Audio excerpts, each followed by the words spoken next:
जय हिंद दोस्तों। एक बार फिर से स्वागत है आप सभी का आपके अपने यूट्यूब चैनल टेस्ट साथी में। दोस्तों, हम एंशियंट हिस्ट्री पढ़ रहे हैं और आज हमारा डे 7 है एंशियंट हिस्ट्री का। आज के सेशन में हम लोग मौर्योत्तर काल के बारे में पढ़ने वाले हैं। मौर्योत्तर काल कोई एक चैप्टर या अध्याय नहीं है, एक बहुत सारे चैप्टर का एक ग्रुप है। जो मौर्य काल के बाद के जो घटनाएं हैं ना, उसको मौर्योत्तर काल के नाम से जाना जाता है। मौर्य काल के पतन के बाद और गुप्त वंश की स्थापना, इन दोनों के बीच में एक ट्रांजिशन फेज आता है। एक साम्राज्य की जब विघटन हुआ, एक बहुत बड़ा साम्राज्य, हमने देखा था कि मौर्य साम्राज्य भारतीय उपमहाद्वीप में फैला था, जिसमें आज वर्तमान में 5-6 देश शामिल है ना। इतने बड़े देशों में इस पूरे महाद्वीप में फैला हुआ था। जब इस साम्राज्य का विघटन हुआ, तब बहुत सारे सत्ताएं स्थापित हुई, विघटित हुई, स्थापित हुई, विघटित हुई। तो इस काल में बहुत सारे राजवंश जो हैं स्थापित हुए थे, कई सैकड़ों राजवंश स्थापित हुए। और स्थापित होने के क्रम में जो है बहुत सारे इस तरह स्थापित हुए, विघटित हुए। लेकिन हमें इस सारे का नहीं पढ़ना, जो इम्पोर्टेंट है हमने उसमें से इम्पोर्टेंट सारे इतिहासकार यही जो है 5-6 का डालते हैं। मैं भी आज के सेशन में केवल 7 चैप्टर जो है आज को पढ़ाने वाला हूं। तो आज कुल मिला के 7 चैप्टर फिनिश होने वाला है, तो आप लोग रहिएगा, ठीक है। देख, हम लोग अब तक जो पढ़े हुए हैं एंशियंट में,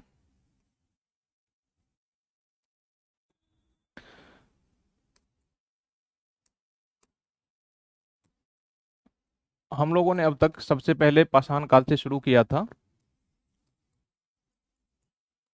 और उसके बाद हमने हड़प्पा काल देखा। फिर हम लोग हड़प्पा काल के बाद जो है वैदिक काल पर पहुंच गए थे, और वैदिक काल में बताया था कि इसके 2 भाग हैं वैदिक काल के, जिसे आप ऋग वैदिक और उत्तर वैदिक कहा जाता है। ऋग वैदिक काल और उत्तर वैदिक काल। ऋग वैदिक काल कब से कब तक का है? ये 1500 बीसी से लेकर के 1000 बीसी तक के काल। और फिर ये उत्तर वैदिक काल था 1000 बीसी से 500 बीसी तक। और इसी के बाद जो है महाजनपद काल शुरू हो जाता है। महाजनपद काल यानी कि छठी सदी या फिर 600 बीसी पूर्व। इसी के पैरेलल, ये अलग अलग चैप्टर नहीं है, मतलब पैरेलल में यहाँ पर धार्मिक आंदोलन शुरू हुआ था। और धार्मिक आंदोलन को हमने 2 भागों में बांट कर देखा था, ठीक है। एक तो हमने बौद्ध के बारे में पढ़ा था, बौद्ध धर्म के बारे में, और दूसरा हमारा था जैन धर्म। ये सब पढ़ने के बाद हमने मौर्य साम्राज्य पढ़ा था। इसका हमारा अगला जो चैप्टर था मौर्य साम्राज्य। अब तक हम ये पढ़ चुके हैं, यहाँ पर फिर से डिटेल जो है बताना जरूरी नहीं है। अपने पाषाण काल से शुरू करके हड़प्पा करते हुए, फिर वैदिक काल, फिर महाजनपद काल, धार्मिक आंदोलन उस समय के, और मौर्य साम्राज्य पढ़ा था। मौर्य साम्राज्य के पतन के बाद मौर्य साम्राज्य का पतन होता है, और फिर इधर गुप्त साम्राज्य की स्थापना होती है। इन दोनों के बीच की जो ट्रांजिशन फेज है, ठीक है, इसी फेज को मौर्योत्तर काल कहा जाता है। ट्रांजिशन फेज को मौर्योत्तर काल कहा जाता है। आप इसे लगभग ये लगा सकते हो कि 300 बीसी से लेकर के 300 ईस्वी तक के काल, ठीक है। हमने बताया था कि ये जो मौर्य साम्राज्य है पूरा भारतीय उपमहाद्वीप में बसा हुआ था, जिसमें वर्तमान पाकिस्तान वाला इलाका भी था और अफगानिस्तान वाला इलाका भी था। और हमने ये भी देखा था कि मौर्य साम्राज्य के जो संस्थापक थे चंद्रगुप्त मौर्य, उसी के शासनकाल से ही विदेशी यानी कि यूनानी आक्रमण शुरू हो गए थे। और सबसे पहला जो आक्रमणकारी था सिकंदर, वो भारत पर आक्रमण कर दिया था। इसका मतलब ये हुआ कि भारत का जो साम्राज्य है वो अब विखंडित, मतलब अछूत नहीं है। अछूत का मतलब अनछुआ नहीं है। कोई भी आक्रमणकारी एक बार जब रास्ता मिल जाता है, आपने देखा ना होगा कि सिकंदर आक्रमण के कई सारे परिणाम हुए थे। इसमें सबसे पहला परिणाम ये था कि भारत का विदेशी मार्ग भी खुला था स्थल मार्ग से। तो स्थल मार्ग के साथ साथ जल मार्गों की भी खोज हुई थी, है ना। तो एक बार यदि समुद्र, वो जो नॉर्थ ईस्ट का वो जो खैबर दर्रा है, बोलन दर्रा है, इन सभी खोजों की खोज हुई थी। ये सभी यहाँ की जो पहाड़ी हिमालय के जो हिस्से है, यहाँ पर इस मार्ग से आने का रास्ता प्रदान करता है, खैबर दर्रे और बोलन दर्रे। यहीं से सारे विदेशी आक्रमणकारी भारत में प्रवेश करते हैं। तो सिकंदर आक्रमण हुआ था, उसके बाद रास्ते खुले, और उसके बाद के मौर्य काल के बाद जो है बहुत सारे आक्रमण शुरू हो गए थे। सम्राट अशोक एक शक्तिशाली शासक था, लेकिन उसके बाद हमने देखा था कि सम्राट अशोक के अंत होने के बाद ही उसके जो पौत्र थे दशरथ और उसके बाद के शासक सभी अयोग्य और निर्बल शासक हुए थे। उसके बाद मौर्य साम्राज्य का पतन और विघटन होना शुरू हो गया था। फिर हमने देखा था कि मौर्य के जो थे एक सेनापति थे जो ब्राह्मण वंश का था। उन्होंने, मौर्य सेनापति था और उसने उसी वंश की समाप्त कर दी और अपने वंश की स्थापना कर दी। मौर्य का जो सेनापति था उसने मौर्य साम्राज्य का अंत करके एक शुंग साम्राज्य की स्थापना की थी। तो देखिए यहाँ पर जो है आप इसे दो भागों में बांट सकते हैं मौर्य साम्राज्य को। एक तो यहाँ पर मगध साम्राज्य हो गई, जहां पर उसकी राजधानी थी पटना। तो मौर्य साम्राज्य के विघटन के बाद वहां पर शुंग वंश की स्थापना हुई। ठीक है, मौर्य साम्राज्य के बाद एक तरफ जहां शुंग वंश की स्थापना हुई, और शुंग वंश के बाद कन्न वंश का स्थापना हो जाता है, और कन्न वंश के बाद सातवाहन वंश आ जाता है। ठीक है, तो ये सभी भारत के भीतरी भागों में इन लोगों ने शासन किया था। मौर्य साम्राज्य जहां पर शासन किया था मौर्य लोगों ने अपनी राजधानी से, यानी कि मगध क्षेत्र से, वहां पर कन्न वंश की स्थापना हुई। पहले शुंग वंश मौर्य के पतन के बाद, क्योंकि पुष्यमित्र शुंग ने मौर्य साम्राज्य को समाप्त कर दिया था, और पुष्यमित्र शुंग के बाद जो है कन्न वंश की स्थापना हो जाती है, और कन्न वंश के बाद सातवाहन की वंश की स्थापना हो जाती है। दूसरी तरफ यहाँ पर बाह्य आक्रमण भी होने शुरू हो जाते हैं। बाह्य आक्रमणकारी भी यहाँ आक्रमण करना शुरू कर देता है, और यहां से शुरू हो जाता है हिंद यूनानी का शासन। आप लोगों को पता होगा कि इस समय एक सिल्क रूट जाता था जो जम्मू कश्मीर होते हुए, अफगानिस्तान होते हुए चाइना से गुजरता था। सिल्क रूट बहुत ही बड़ा जो है बेनिफिशियल इलाका था, बहुत ही उससे फायदे होते थे। तो उस पर जो भी राज करता था कोई, तो वो बहुत ही आक्रामक हो जाता था। तो ये सब हिंद यूनानी, शक, पल्लव और कुषाण जो थे, ये काफी धनवान हो चुके थे, धनवान शासक हो चुके थे। तो इन लोगों ने अब जो है भारत की ओर प्रवेश करना शुरू कर दिया था, भारत की ओर आक्रमण करके अपने अपने राजवंश स्थापित कर दिए थे। ये लोग शुरुआत में अफगानिस्तान, काबुल और ईरान वाले इलाके में शासन करते थे, लेकिन बाद में इन्होंने भारतीय क्षेत्रों को जीतना शुरू कर दिया। तो इसी जीत में पहली ये जो है भारत में स्थापित की सत्ता, वो थे हिंद यूनानी। हिंद यूनानी के बाद आए भारत में शासन करने के लिए शक, उसके बाद आए पहलव या पल्लव, और उसके बाद चौथे शासक आए थे कुषाण। तो आप देख रहे हो ना, मौर्य साम्राज्य के विघटन के बाद एक तरफ मध्य और उत्तर के साथ साथ मध्य और दक्षिण भारत में, यानी कि भारत के भीतरी भागों में स्थानीय राजाओं ने मौर्य साम्राज्य को विघटित करके अपने अपने लोकल वंश स्थापित किए। तो दूसरी तरफ विदेशी जो शासक थे, हिंद यूनानी, शक, पल्लव और कुषाण, इन लोगों ने भारत के जो सीमावर्ती इलाके थे और भारत के जो पश्चिमी इलाके थे गुजरात तक, इन क्षेत्रों पर इन लोगों ने शासन किया था। ठीक है, तो कुल मिला के मौर्योत्तर काल में यही जो 7 वंश हैं, शुंग, कण्व और सातवाहन के साथ साथ हिंद यूनानी, शक, पल्लव और कुषाण, आज के चैप्टर में इन्हीं 7 वंशों के बारे में हम लोग पढ़ने वाले हैं। ये थोड़े थोड़े पढ़ने, आज काफी समराइज करके पढ़ना है, क्योंकि ये सब बहुत ज्यादा विदेशी शासक के नाम याद नहीं रखने, लेकिन उनके द्वारा जो किए गए कृत्य हैं, उनके उनके जो घटनाक्रम है वो हमें जानना है। उन्होंने भारत के लिए बहुत सारे जो है इतिहास छोड़ रखे हैं, तो वो हमें जानना जरूरी है। ये लोग हमें दूसरे मुस्लिम आक्रमणकारी की तरह नहीं थे, किसी दूसरे की भारत को लूट के ले गए। ये लोग ऐसे थे जो भारत में आके भारत की सभ्यता और संस्कृति को अपना लिया था, भारत में ही रहे और भारत की धर्म और संस्कृति को अपना लिया था। तो भारत की इसको देन बहुत ज्यादा है, इन्होंने भारत को बहुत कुछ दिया है। तो हम लोग इसके बारे में बहुत ही शॉर्ट ढंग से पढ़ेंगे। तो आज के सेशन में कुल मिला के हम लोग यही पढ़ने वाले हैं। स्टोरी तो हो गई, अब हम लोग थोड़ा फैक्ट जानने की कोशिश करते हैं पीपीटी के माध्यम से, क्योंकि इसमें बहुत ही ज्यादा फैक्ट है, क्योंकि 7 राजवंश पढ़ने वाले हैं। एक राजवंश ने दूसरे को समाप्त किया, दूसरे ने तीसरे को समाप्त किया, तो उसकी राजधानी, उसके बहुत सारे शासक, है ना, उसकी राजनीतिक गतिविधियां, इन सभी चीजों के बारे में हम लोग आज के सेशन में डिस्कशन करने वाले हैं। ठीक है, मौर्योत्तर काल हमने इसके बारे में डिस्कशन तो कर ही दिया है, ये बैकग्राउंड। अब देखिए इस काल के जानकारी के स्रोत, अभी तक हम ऐसे ही पढ़ते आए हैं, किसी भी काल के हम पढ़ेंगे, किसी भी अध्याय को पढ़ेंगे, मौर्योत्तर इस प्राचीन इतिहास या हो या फिर मध्यकालीन इतिहास, सबसे पहले हम लोग ये जानने की कोशिश करेंगे कि इतिहासकारों ने इस जो काल है, इस ये जो वंश है, इस वंश की इतिहास कैसे लिखी, किस आधार पर, पुरातात्विक आधार पर अथवा फिर कोई साहित्यिक आधार पर। यदि कोई पुरातत्व है तो कौन से पुरातत्व हैं, और यदि साहित्य लिखी गई है तो वे कौन से ग्रंथ हैं, कौन से इतिहास हैं, है ना। तो इन सभी चीजों के बारे में जानना ही हमें क्या कहते हैं, इसके जानकारी के स्रोत होते हैं। तो हम लोग इसके पहले जानकारी के स्रोत को देखने हैं कि इसके कौन कौन से थे। हम लोग देखते हैं कि इतिहास में सबसे पहले सम्राट अशोक ने ही शिलालेख और अभिलेख जो है लिखने की प्रथा शुरू की थी। तो ये उसके बाद के जितने भी शासक हुए, सभी जो है शासकों ने शिलालेख लिखवाने शुरू किया, और उस शिलालेख में वो अपने शासन की जानकारी दिया करते थे। तो ये शिलालेख तो हो ही गए, है ना।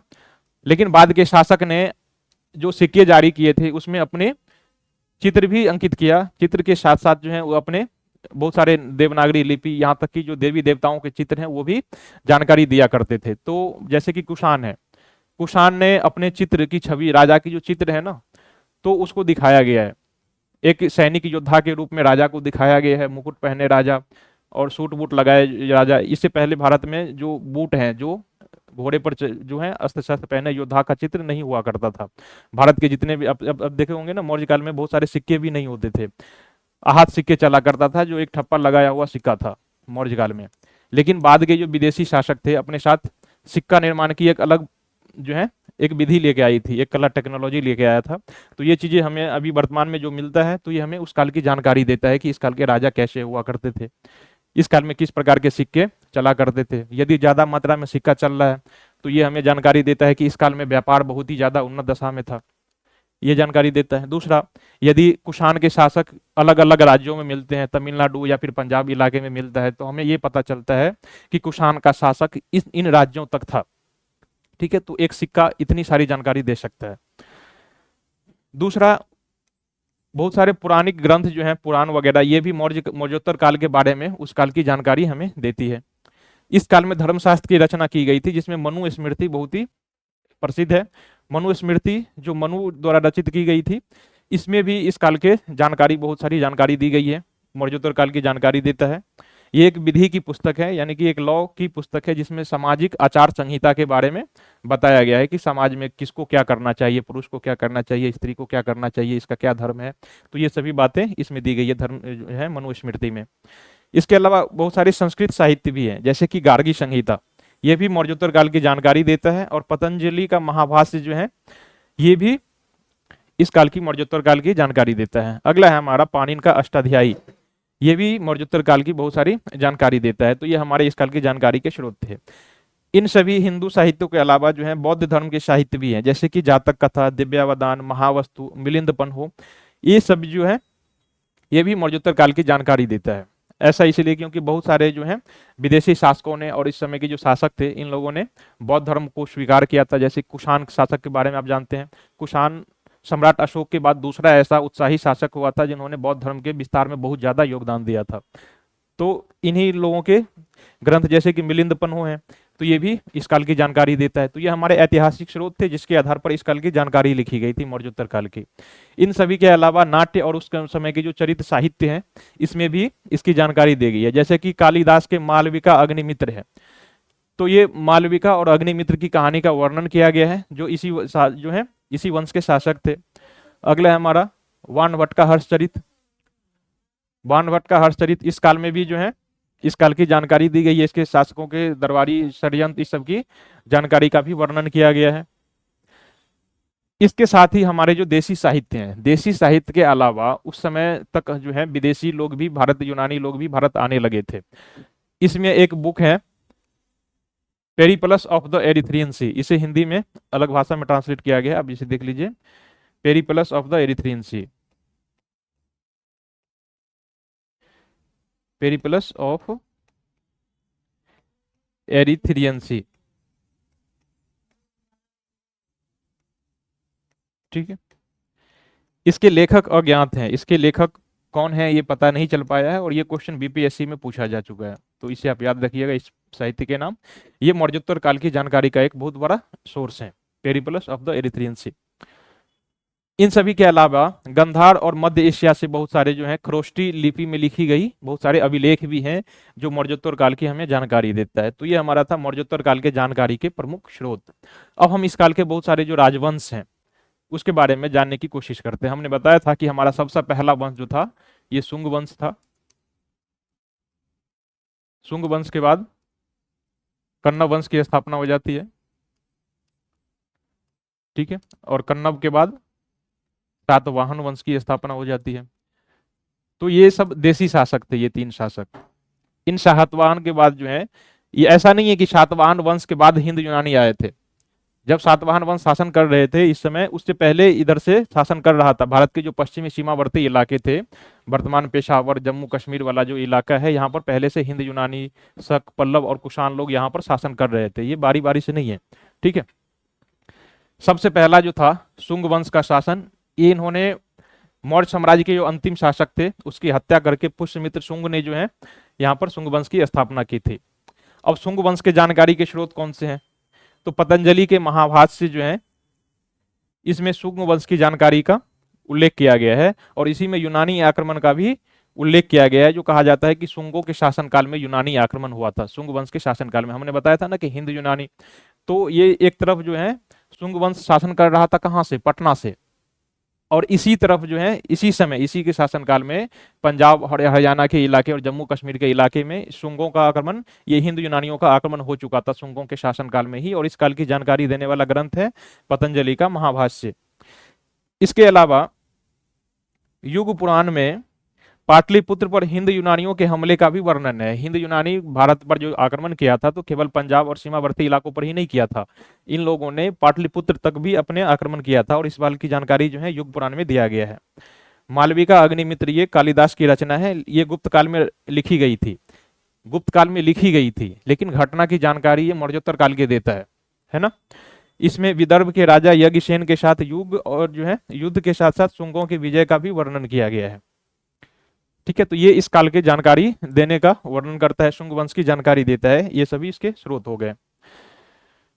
शुंग साम्राज्य एक मगध आधारित राजवंश था, यानी कि इन्होंने मगध से शासन करना किया था, जहां से पटना और उसके जो इलाके हैं वर्तमान में राजगीर वगैरह इलाका, तो यहाँ से इन लोगों ने शासन किया था। उसके अलावा वहां से अपना विस्तार उत्तर मध्य भारत के अलावा पूर्वी भारत और उत्तर पश्चिम भारत के कुछ हिस्सों पर भी इन लोगों ने शासन किया था, और इन समस्त जो है इसकी साम्राज्य की राजधानी पाटलिपुत्र हुआ करती थी। तो शुंगों की राजधानी भी पाटलिपुत्र भी थी, शुंग वंश की राजधानी भी पाटलिपुत्र ही थी, जैसे कि मौर्य साम्राज्य की जो राजधानी थी वैसे ही। इस वंश के सबसे महत्वपूर्ण शासक पुष्यमित्र शुंग थे। इन्होंने ही इस वंश की स्थापना की थी 185 BC में। ये प्रारंभ में मौर्य सेनापति था, मौर्य वंश का सेनापति था, और इन्होंने मौर्य साम्राज्य के जो अंतिम शासक थे बृहद्रथ, इसकी हत्या कर दी और अपने वंश की स्थापना की थी। तो एक और क्वेश्चन हो गया आप में कि इस शुंग वंश की स्थापना किसने की थी? तो पुष्यमित्र शुंग ने की थी, और इसने बृहद्रथ की हत्या करके की थी। कब की थी? तो 185 BC में। ठीक है, पुष्यमित्र शुंग ने एक अश्वमेध यज्ञ कराया था, क्योंकि ये ब्राह्मण शासक था और इन्होंने अपने ब्राह्मण धर्म की पुनर्स्थापना की थी पुष्यमित्र शुंग ने। पुष्यमित्र शुंग जो है ब्राह्मणों पर उस समय जो दबाया जा रहा था उसके द्वारा, बौद्ध और जैनों के द्वारा, तो इसीलिए इसने अपने जो है धर्म की रक्षा के लिए एक ब्राह्मण शासक खड़ा हुआ था। फिर अगले आप कुछ सालों तक देखते हो कि यहाँ पर ब्राह्मण धर्म का काफी बोलबाला हो जाता है। पुष्यमित्र शुंग का उत्तराधिकारी उसका पुत्र हुआ अग्निमित्र, और अग्निमित्र का जो है उत्तराधिकारी वसुमित्र। तो ये कुल 3 शासक इस वंश के हुए जो महत्वपूर्ण शासक हैं शुंग वंश के, तो ये आप याद रखिएगा। शुंग वंश का अंतिम शासक देवभूति था, जिन्होंने 83 ईसा पूर्व से 73 ईसा पूर्व तक शासन किया था, यानी कि 73 ईसा पूर्व में आकर के इस शुंग वंश का भी अंत हो जाता है, और शुंग वंश की हत्या करके शुंग वंश की जो है अंत करके वासुदेव कण्व, वासुदेव ने क्या किया था? कण्व वंश की स्थापना की थी। ठीक है, तो आप देख रहे हो ना, एक वंश की स्थापना, यानी कि मौर्य वंश की जो है मौर्य वंश को नाश किया था पुष्यमित्र शुंग ने, और फिर शुंग वंश को नाश किया यहाँ पर वासुदेव ने, वासुदेव ने क्या किया, शुंग वंश को अंत करके 73 ईसा पूर्व में, 73 बीसी में कण्व वंश की स्थापना की थी। ठीक है कण्व वंश की स्थापना की थी, और कब की थी इसने, 73 बीसी में। शुंग वंश का साम्राज्य विस्तार। पुष्यमित्र शुंग ने अपने साम्राज्य जो है दक्षिण में नर्मदा तक और उत्तर में जालंधर यानी कि पंजाब के इलाके तक अपना विस्तार किया था। मध्य भारत में उज्जैन तक ही फैला हुआ था, उज्जैन यानी कि नर्मदा तक इसका विस्तार था, थी ना। जालंधर यानी कि पंजाब से उधर की जो इलाके थे वहां पर हम लोग अभी बातचीत किए है ना कि वहां पर हिंदू यूनानियों का आक्रमण शुरू हो गया था और उन्होंने अपने छत्रप वहां पर यानी कि गवर्नर स्थापित करने शुरू कर दिए थे। पुराणों के अनुसार कहा गया है कि शुंग शासन कुल मिला के 112 वर्षों तक चला था। ठीक है, तो ये भी इसके स्रोत हो गए। इनकी धार्मिक नीति देखिए, पुष्यमित्र या फिर शुंग वंश की धार्मिक नीति। मौर्य सम्राट अशोक की बौद्ध नीतियों की विपरीत शुंगों ने ब्राह्मणवादी रूढ़िवाद की जो है और झुकाव दिखाया था, स्पष्ट रूप से ब्राह्मणवादी रूढ़िवाद को झुकाव दिखाया था। बौद्ध स्रोतों में एक ग्रंथ है दिव्यावदान, इसमें कहा गया है कि पुष्यमित्र शुंग ने बहुत सारे बौद्धों पर अत्याचार किया था, बौद्ध भिक्षुओं को मारा पीटा और उनके बौद्ध मठों को लूटा था। ऐसी घटना की जानकारी देने वाला ग्रंथ है दिव्यावदान, जो कि एक बौद्ध ग्रंथ है। बाद के शुंग शासकों ने कुछ हद तक बौद्ध धर्म को संरक्षण भी दिया था। शुरुआत में पुष्यमित्र शुंग बड़ा ही क्रूर और अत्याचारी था। इन्होंने ब्राह्मण के जो उस समय के जो बौद्ध शासक थे, बौद्ध जो उस समय के मंथ थे, उस सबको काफी अत्याचार किया था। लेकिन बाद के जो पुष्यमित्र शुंग के जो बाद के उनके उत्तराधिकारी हुए, इन लोगों ने कुछ संरक्षण भी दिया था इसका। जैसे कि भरहुत स्तूप का निर्माण जो है ये सम्राट अशोक के काल में ही हो चुका था, लेकिन भरत स्तूप जो है जीर्ण शीर्ण अवस्था में पहुंच चुकी थी इस काल तक आते आते। तो फिर बाद में ये जो है कुछ शासकों ने, इसके बाद के जो शुंग शासक हैं, इन्होंने क्या किया था, इसको पुनर्निर्माण भी कराया था। तो ये भी आप याद रखिएगा कि भरत स्तूप को पुनर्निर्माण भी कराया था इन लोगों ने। ठीक है, शुंग शासकों ने। सांस्कृतिक क्षेत्र में इनके योगदान को देखिए। इस काल में कला, शिक्षा और दर्शन आदि का भी विकास हुआ था। पतंजलि के योग सूत्र की रचना और पतंजलि ने महाभाष्य की रचना शुंग शासन काल में ही की थी, शुंग वंश के शासन काल में ही की थी। कालिदास ने गुप्त काल में जो मालविका अग्निमित्र की रचना की थी, इसकी रचना गुप्त काल में हुई है ना, तो गलती से इसे इस काल में नहीं समझिएगा। लेकिन इस काल के जो मालविका अग्निमित्र की जो घटना के पात्र हैं, इस कहानी के जो पात्र हैं, वो इसी काल से हैं। अग्निमित्र, ठीक है, वो इसी वंश से संबंधित है, इसी काल की जानकारी देता है। तो ये भी इसके जो है सांस्कृतिक योगदान हो गए। साथ ही इसमें सांची और भरहुत का स्तूप जो सम्राट अशोक के काल में निर्मित किया गया था, इसमें शुंग काल में इसका क्या किया गया था, शुंग वंश के काल में इस स्तूप के सजावट देखने को जो है मिला था। यहाँ पर इन लोगों ने क्या किया था, शुंग वंश के जो है शासकों ने इसे का पुनर्निर्माण करवाया था। तो ये भी एक चीज हो गई, सांची और भरत स्तूप का पुनर्निर्माण करवाया था शुंग शासकों ने। तो एक तरफ आप देख रहे हो कि शुंग वंश के जो प्रारंभिक शासक थे जैसे कि पुष्यमित्र शुंग, इन्होंने बौद्ध भिक्षुओं पर अत्याचार किया था, उनके बौद्ध मठों को तोड़ा, उनको लूटा था। लेकिन बाद के जो शासक आए थे, इन लोगों ने पुनर्निर्माण भी कराया था, बौद्ध धर्म को संरक्षण भी दिया था। तो दोनों बातें एक साथ है यहाँ पर। शुंग वंश के बाद हमने देखा था कि कण्व वंश की स्थापना हो जाती है। शुंग वंश के बाद कण्व वंश की स्थापना हो जाती है, और कण्व वंश ये 72-73 ईसा पूर्व से लेकर 78 ईसा पूर्व तक ये रहता है। 72 या 73 ईसा पूर्व से लेकर के 78 बीसी तक कण्व वंश का शासनकाल रहता है। शुंग वंश को समाप्त करने के बाद कण्व वंश की स्थापना होती है। इसकी राजधानी भी पाटलिपुत्र ही थी। तो यहां पर आप देख रहे हो ना कि एक तो मौर्य वंश की राजधानी पाटलिपुत्र, मौर्य वंश के बाद जो वंश था शुंग वंश, उसकी भी राजधानी, और बाद में ये कण्व वंश की भी राजधानी यही थी। इसके सिक्के अधिकतर जो है विदिशा या फिर मध्य भारत में देखने को ज्यादातर मिलते हैं। कण्व वंश की ज्यादातर सिक्के कहां से प्राप्त हुए हैं, विदिशा से। इस वंश की स्थापना वासुदेव कण्व ने की थी, या फिर वासुदेव ने की थी। कब की थी, 73 ईसा पूर्व में या फिर 73 बीसी पूर्व में। तो आप इसे लिख सकते हो कि यहाँ से 73 बीसी से 28 बीसी के बीच इनका शासनकाल था।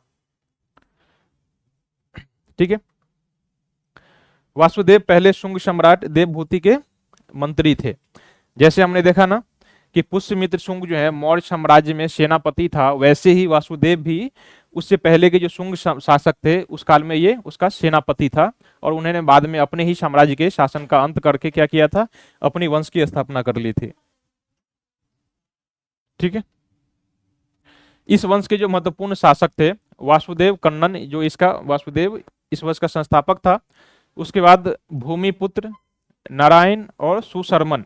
सुशर्मन जो है इस वंश का अंतिम शासक था, यानी कि कण्व वंश का अंतिम शासक जो है,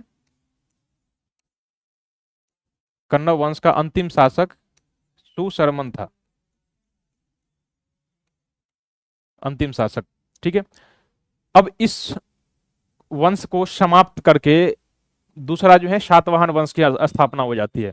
जैसे कण्व वंश के अंतिम शासक कौन है? सुशर्मन।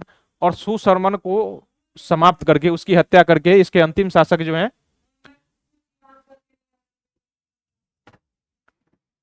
इसकी हत्या करके बाद में सिमुक ने सातवाहन वंश की स्थापना कर ली थी।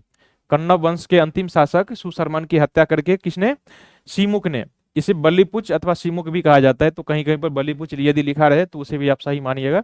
सुशर्मन की हत्या करके सिमुक ने क्या किया था? सातवाहन वंश की स्थापना कर ली थी।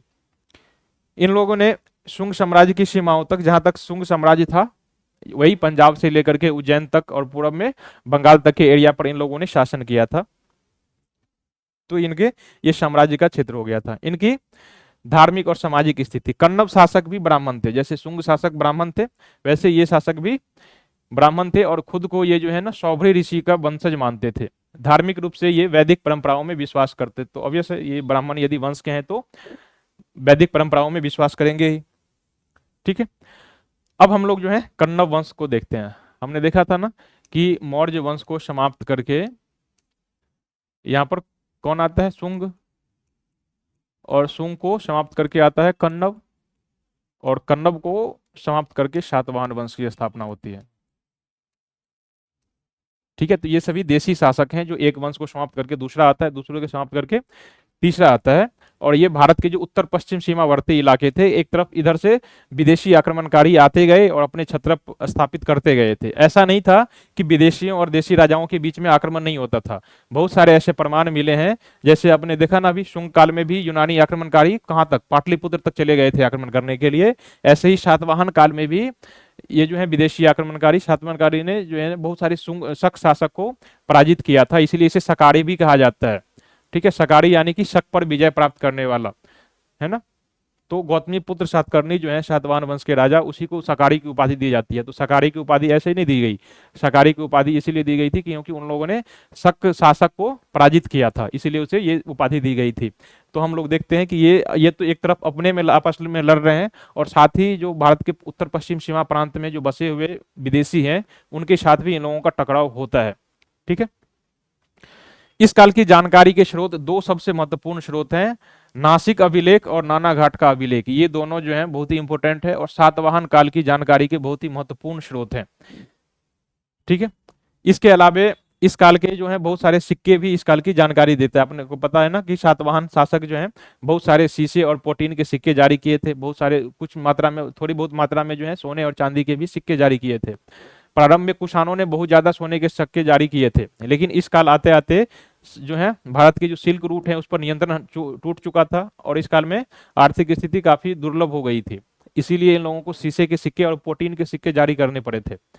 ठीक है, इस काल में अमरावती और नागार्जुन कोंडा के स्तूप का भी निर्माण किया गया था, और हर स्तूप के निर्माण के बाद जो उसके निर्माता होते हैं ना, उसके बाहरी दीवार पर अपना अभिलेख लिख देते हैं। तो इसी तरह यहाँ भी कुछ अभिलेख लिखा हुआ था, और उस पर इस काल की जो है जानकारी दी गई है, इसके शासक के बारे में जानकारी दी गई है। इसके अलावा अजंता की गुफाओं में भी इस काल की चित्रकारी देखने को मिलता है, और चित्रकारी के जो है बगल में इस काल की जानकारी देती हुई एक अभिलेख का भी वर्णन किया गया है। तो ये हमारे इस काल के जानकारी के स्रोत हो गए।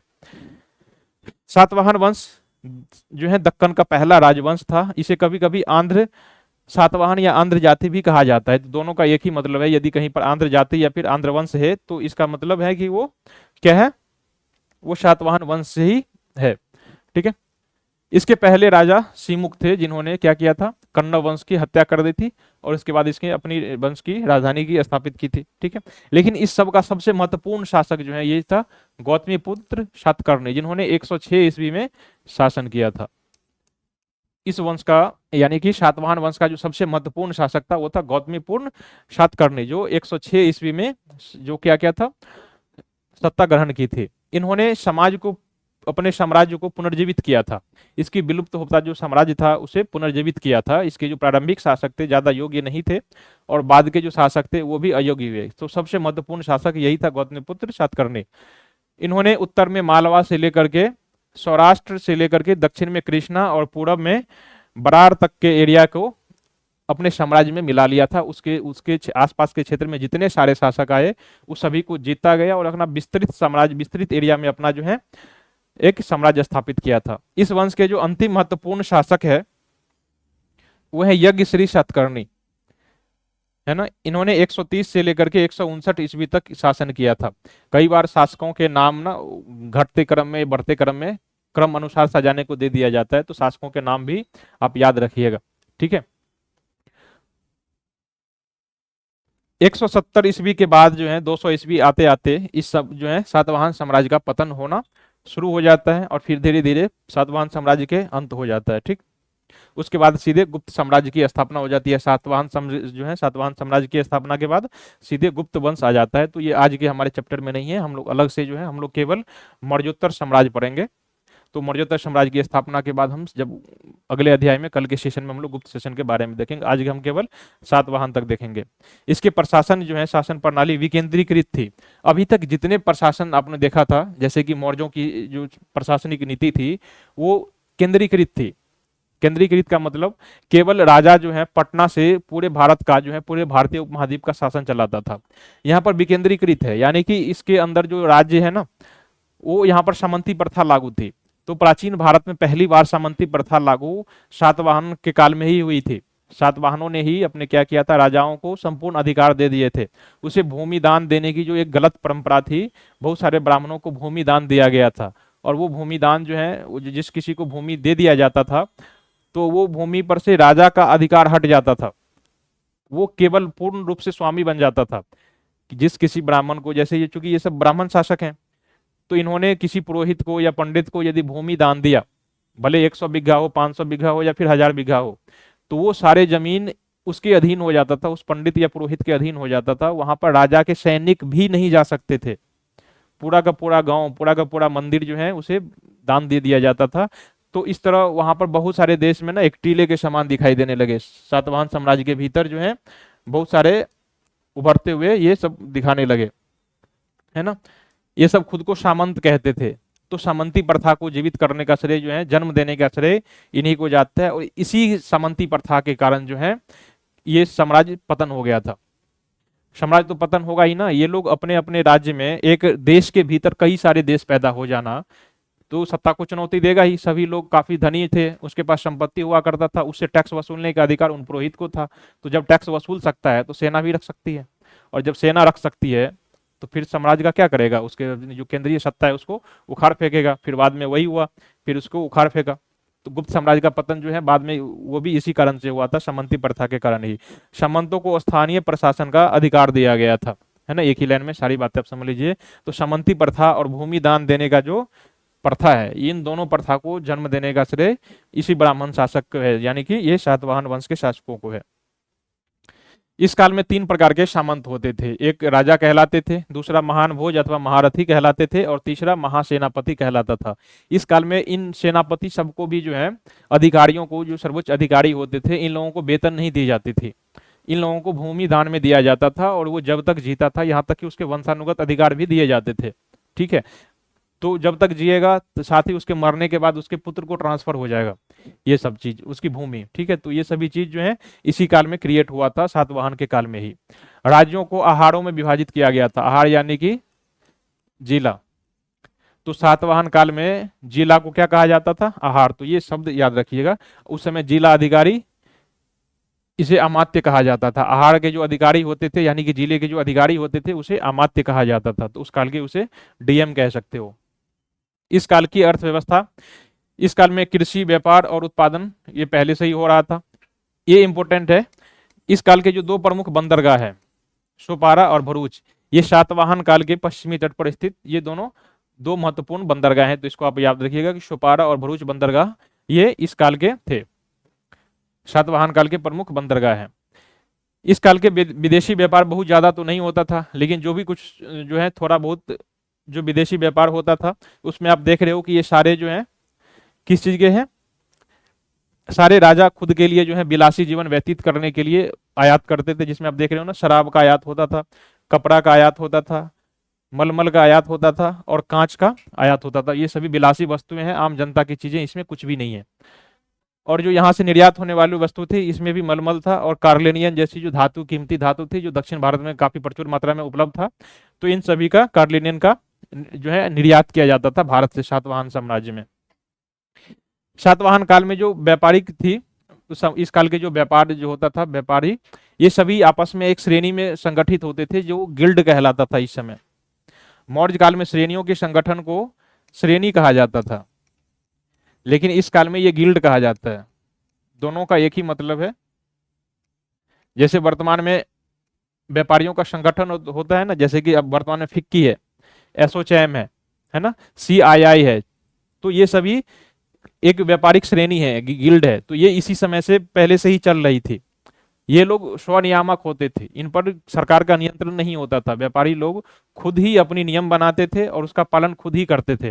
व्यापारियों का अपना एक कार्यालय होता था और सेठी कार्यालय होता था जो खुद पर नियंत्रण रखते थे। यानी कि पूरे देश के भीतर तो सामंत थे ही, देश के भीतर कई सारे देश तो बस पहले से बसे थे, और बची हुई जो शहर था वहां पर भी व्यापारियों का अपना था, तो राजा के पास बचा क्या, है ना। तो ये था, यही इसके पतन का भी कारण बना बाद में। इसकी विकेंद्रीकरण की प्रणाली इस काल में एकदम चरम पर पहुंच गई थी, इसी कारण जो है सातवाहन साम्राज्य समाप्त हो गया था। अब इसके थोड़े इस काल की संस्कृति और धर्म के बारे में देख लेते हैं। ब्राह्मण शासकों ने बौद्ध धर्म के साथ साथ ब्राह्मण धर्म दोनों को संरक्षण दिया था। सातवाहन शासक एक तो खुद ब्राह्मण धर्म के थे, लेकिन उन्होंने बौद्ध धर्म को भी जो है दिया था। ठीक है, सातवाहनों ने ब्राह्मणों को पुनर्जीवित, ब्राह्मणवाद को पुनर्जीवित किया था और बहुत सारे भूमि दान भी दिया था। अभी हमने भूमि दान की जो प्रथा है उसके बारे में डिस्कशन कर लिया है कि भूमि दान देने के साथ साथ उसके साथ जो है क्या किया था, उसने बहुत सारे प्रशासन का भी अधिकार दे दिया गया था। यानी कि वहां पर राजा जो है, राजा का कोई अधिकार नहीं रह जाता था। तो एक तरह से ये अपने पैर पर कुल्हाड़ी मारने जैसा था। गौतमी पुत्र सातकर्णी को क्षत्रिय मर्दन की उपाधि दी गई थी। क्षत्रिय दर्प मर्दन की उपाधि दी गई थी। इसका मतलब है कि क्षत्रियों को नाश करने वाला जो है इसे कहा जाता है। तो आप समझ सकते हो कि उस समय जब ये शासक बना होगा तब इसका क्षत्रियों के साथ कितना वैर रहा होगा। ठीक है, सातवाहनों ने मातृय वंशीय नामकरण एक प्रथा चलाई थी। सातवाहन जितने शासक हुए थे उसने अपने नाम के पहले अपने माता का नाम लगाता था। ठीक है, लेकिन आप इसे हड़प्पा काल की मातृवंशीय नहीं कह सकते, है ना। केवल माता का नाम लगा लेने से मातृसत्तात्मक तो नहीं हो सकता ना, क्योंकि राजा अभी भी पुरुष ही होगा। मातृसत्तात्मक तो उसे कहते हैं ना कि जब राजनीतिक अधिकार महिलाओं को दिया जाए, तो ये फिर मातृसत्तात्मक कैसे हो गया। तो इसे एक अलग सा नाम दिया गया, मातृवंशीय नामकरण प्रथा। मातृसत्तात्मक आपने जो हड़प्पा काल में देखा था वो दूसरी बात थी, वहां पर महिलाओं को बहुत सारे अधिकार दिए गए थे। यहां पर केवल सम्मान के रूप में केवल अपने नाम के पीछे नाम लगाना मातृसत्तात्मक तो नहीं हो गया ना, और भी अधिकार होते हैं जो उन्हें दिया जाना चाहिए। ठीक है, महिलाओं को समाज में सम्मान प्राप्त था और अधिकार भी प्राप्त था, और कहा जाता है कि ये भूमि दान भी दे सकती थी। बहुत सारे जो नानाघाट के अभिलेख और नासिक के अभिलेख हैं वो महिलाओं के द्वारा ही दिए गए थे, और वही उसी में जो है अपने अपने राजाओं की बहुत सारी तारीफें की बातें लिखी गई है। तो इस काल की जो जानकारी देनी गई है, ये भूमि दान देने वाले जो ताम्र पत्र है उस समय के जो अभिलेख हैं उसी से सातवाहन काल की जानकारी प्राप्त होती है। इस काल की जो भाषा है वो मध्य इंडो आर्यन यानी कि प्राकृत भाषा थी। सातवाहन काल की जो मुख्य भाषा थी वो प्राकृत भाषा थी। ठीक है, तो ये प्राकृत वो वाला प्राकृत नहीं है जो हम उस समय महावीर, स्वामी महावीर समय की जो है बोली जाती थी। अब इसका ट्रांसफॉर्म हो चुका था। ठीक है, अब ये उत्तर भारत से घुसक के कहाँ चला गया था, सीधे मध्य और दक्षिण भारत की ओर चला गया था। तो इसमें थोड़ा सा जो है मध्य इंडो आर्यन वाली जो प्रकृति इसमें आ गई थी, तो वो वाला था। अब इसमें ना इसका ट्रांजिशन फेज आ गया था। अब इस प्राकृत भाषा क्या होगा, प्राकृत भाषा में बहुत सारे अपभ्रंश बनने शुरू हो जाएंगे, और इसी से जो है ना बहुत सारी भाषाओं का आविष्कार होना शुरू हो जाएगा। मध्यकाल आते आते देखोगे कि इसी भाषा से जो है आप देखोगे कि गुजराती भाषा, पंजाबी भाषा, है ना, मराठी या फिर हिंदी भाषा, ब्रज, अवधी, जितनी सारी भाषाएं हुई हैं यहीं से फिर क्रिएट होना शुरू हो जाएगा। कुछ शिलालेखों में संस्कृत भाषा का भी प्रयोग किया गया है। साथ ही कुछ ऐसे भी सिक्के मिले हैं जिस पर द्विभाषी सिक्के देखे जो है अभिलेख देखने को मिला है, जिसमें ये प्राकृत भाषा तो था ही, दूसरे में एक तरफ तमिल भाषा का भी वर्णन किया गया है इसमें, है। तो ये सभी सातवाहन वंश के सिक्के थे। इस काल में जो है सिक्के भी जारी किए गए थे। सातवाहन पहले भारतीय शासक थे, पहले भारतीय शासक थे, लेकिन ये नहीं है कि इसमें भारत के पहले शासक। इससे पहले जो है हिंद यूनानी और कुषाण लोगों ने पहले ही कर चुका था। इन लोगों ने अपने चित्रों के साथ सिक्का जारी किया था। तो ये एक विशिष्टता थी इनके सिक्कों की कि इन्होंने अपने शासक, अपने जो है स्थानीय शासकों में पहला ये शासक था जिन्होंने अपने सिक्कों पर क्या किया था, अपने राजा की छवि या फिर बहुत सारे देवी देवताओं की चित्र भी जो है अंकित करवाया था। इनके सिक्के जो हैं तांबे और शीशे के बने हुए थे ज्यादातर सिक्के, लेकिन कुछ सिक्के जो हैं सोने और चांदी के भी देखने को मिला था।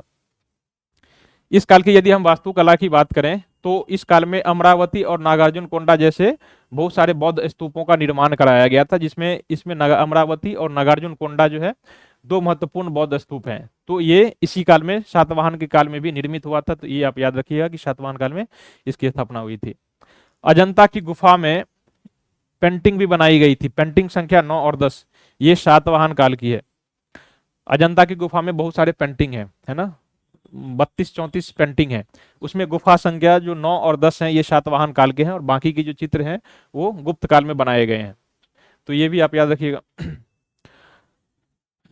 अब जो है इस साम्राज्य का जो है फिर हम अंत हो जाता है सातवाहन साम्राज्य का, और सातवाहन साम्राज्य के समाप्त के बाद यहाँ पर चालुक्य वंश का थोड़े दिन के लिए उदय हो जाता है। और चालुक्य वंश के बाद हमने देखा कि वहां पर गुप्त साम्राज्य इसे अपने में मिला लेता है सातवाहन वंश के बाद।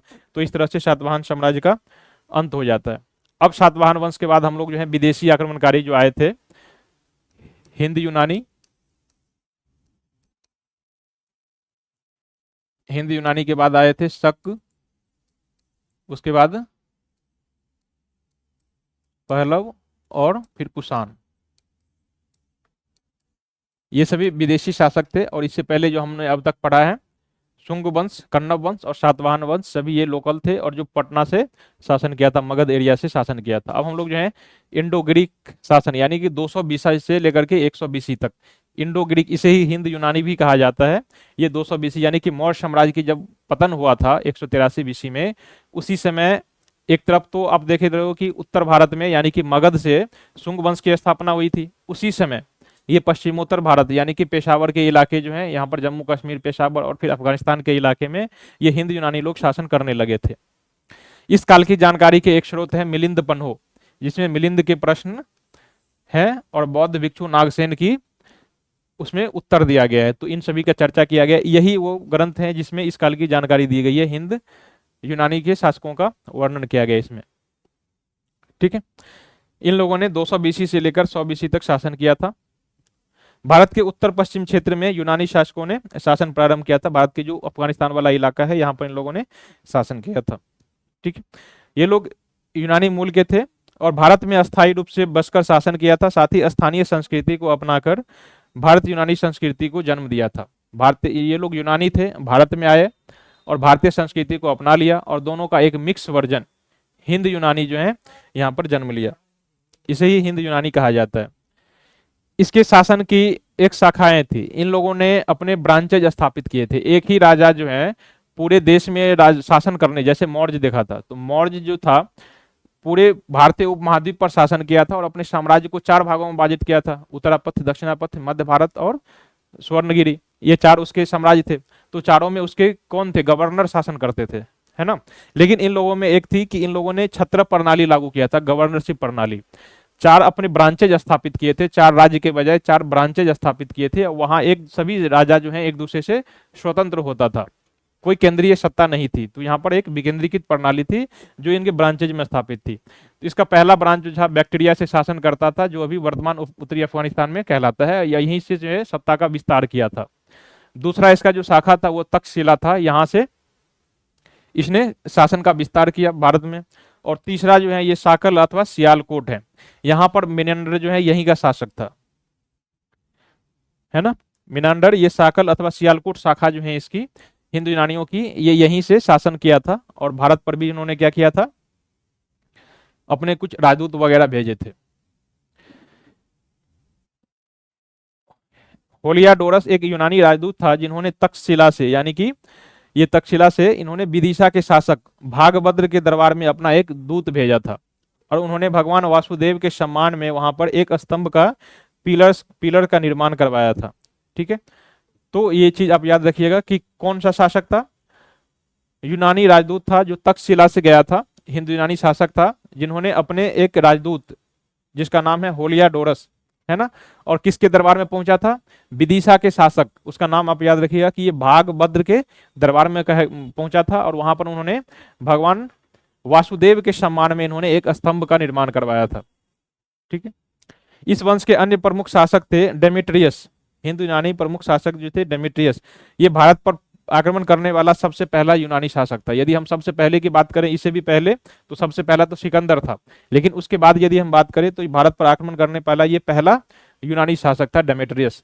ठीक है, ये हिंदू यूनानी वंश से संबंधित था। और इसी वंश का दूसरा शासक जो था, मेन शासक, वो था मिनांडर अथवा मिलिंद भी कहा जाता है। मिलिंद पन्हो जो है इसी ग्रंथ, इसी के प्रश्न पर आधारित एक ग्रंथ है, जो हिंद यूनानी एक शासक है। ठीक है, इसी समय बौद्ध भिक्षु नागसेन ने उससे चर्चा किया था, और इनकी जो ग्रंथ है मिलिंद पन्हो, इसमें ये वर्णित किया गया है। इन लोगों ने बौद्ध धर्म को विशेष संरक्षण दिया था, बौद्ध धर्म को काफी संरक्षण दिया था। साथ ही कुछ उसके जो बाद के यूनानी राजा थे, इन्होंने हिंदू धर्म को भी संरक्षण दिया था, और इसका प्रमाण आप देख चुके हैं कि उन्होंने अपने एक राजदूत को कहाँ भेजा था, विदिशा के शासक विदिशा भेजा था, है ना, और वहां पर एक स्तंभ का निर्माण करवाया था। तो इन लोगों ने हिंदू धर्म के साथ साथ उस समय के जो बड़े दूसरे धर्म थे, जैसे कि बौद्ध धर्म, उसको भी संरक्षण दिया था। इसका मतलब ये है कि इन लोगों ने धार्मिक सहिष्णुता का परिचय दिया था उस समय, है ना, इन लोगों ने कट्टरवाद का परिचय नहीं दिया था। इन लोगों ने भारत में सांस्कृतिक योगदान भी दिया था। सांस्कृतिक योगदान कैसे दी कि जब ये भारत में आया था तो यूनानी लोग अपने साथ अपनी लेखन कला और उस समय की जो भाषा है वो भी लेके आया था भारत में। ग्रीक भाषा और उसकी जो लेखन प्रणाली है, जैसे कि अरेमाइक लिपि है और ग्रीक भाषा जो है, ये वहीं से लेके आए थे। तब आप देख रहे हैं ना कि सम्राट अशोक के जो पश्चिमी सीमावर्ती इलाके पर के जो अभिलेख प्राप्त हुए हैं वो ग्रीक भाषा और अरेमाइक लिपि के हैं, तो ये लोग इन्हीं के द्वारा लाया गया था। ठीक है, तो भारत में इन लोगों ने सांस्कृतिक क्षेत्र में भी काफी योगदान दिया था, भाषा और लिपि के क्षेत्र में भी। इन लोगों ने मुद्राएं भी भारत में पहली बार प्रचलित किया था। इससे पहले के जो थे मौर्य काल के हमने चित्रों को देखा था, मौर्य काल की जो मुद्राएं थी, जो कॉइन्स था, उसमें हमने देखा था कि वो आहत सिक्के था, है ना। आहत सिक्के क्या हो जाता है, आहत मतलब होता है आघात करना। आघात करना यानी धातु पर क्या किया जाता था, हथौड़े से उस पर चोट मारी जाती थी और उस पर निशान निकाला जाता था, इसीलिए उसका नाम आहत सिक्का पड़ा था, है ना। लेकिन इस काल में मुद्राओं को पहली बार ढाला गया था, और उस ढालने के क्रम में जो है बहुत सारी देवी देवताओं के चित्र भी बनाए गए थे। तो ऐसा सिक्का जारी करने वाला पहला शासक ये हिंद यूनानी शासक ही थे, और इन्होंने देवी जो है राजा और देवताओं के चित्र वाली जो है सोने के सिक्के भारत में पहली बार जारी किए थे हिंद यूनानी शासकों ने। ठीक है, तो ये हमारे लिए एक टेक्नोलॉजी की देन हो गई।